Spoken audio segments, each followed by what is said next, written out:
So I was walking down the street with my friend Carla when I heard the alarm. I turned to look at her confused. Is this another drill? We just had one 2 hours ago. She turned to me and said, No, Anna, I think this is the real thing. Look. So I heard it before I felt it. The chains on the sidewalk started rattling. The cars in the street started cracking. And then the buildings started bumping against each other, clouds of dust wafting out into the air. And then we see people coming out of the buildings in droves.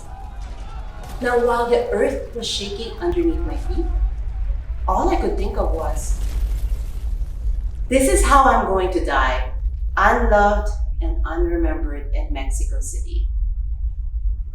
Will my ex check to see if I was okay? He knows I'm in Mexico City.